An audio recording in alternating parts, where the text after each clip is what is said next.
Hizi timu za kuorganiza kwao zinacheza mpira, lakini sisi kwa watu wa Simba pointi moja, tunashukuru Mwenyezi Mungu inshallah. Lakini jambo ambalo limetokea before jambo, watani wenu wanasema jana mliwacheka sana, lakini na leo na nyinyi kimewakuta. Wale sio tunawacheka, wale hawana timu. Jambo la kwanza, timu hawana, ila wachezaji wanao. Unajua kuna mambo mawili, kuna timu na wachezaji. Sasa tunawaambia hivi, sasa hivi wanakuwa na timu hizi, kuna timu ya wagonjwa na timu ya wazima. Itokee siku wacheze peke yao uwanjani, yaani timu ya wazima iko kitandani, wakina Baka wale wagonjwa ni wauni wa Zanzibar, na wazima wakina Shabalala waunde timu yao wacheze.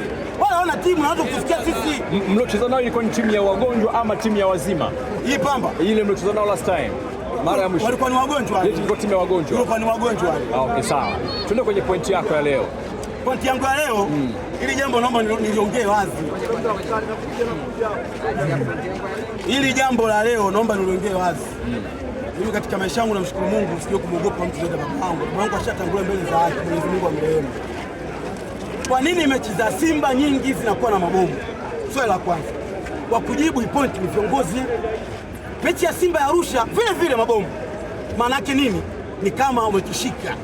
Maana yake ni kama vingine tulipia. Bro, sisi tunatoka Dar es Salaam na wenzangu hapo. Tuna mwezi mzima tunazunguka mikoani. Lakini tumeenda Arusha, tumelipua mabomu. Leo vile Mwanza kuna mama na mtoto mdogo nimembeba mimi.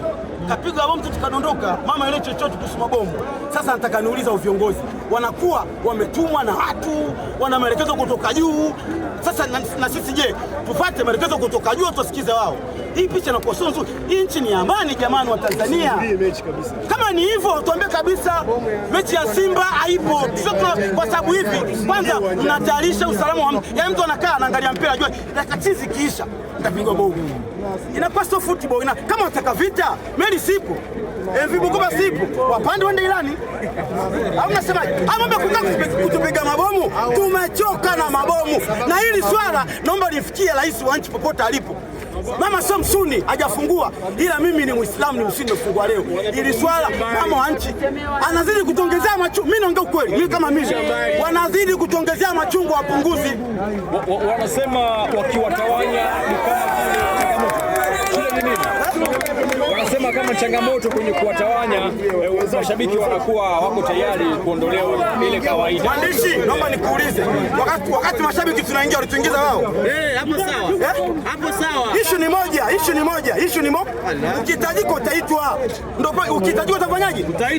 Sasa wenyewe ukitajika unaitwa unafanya nini? Hao ndio wanaomfanya mama onekane mbaya.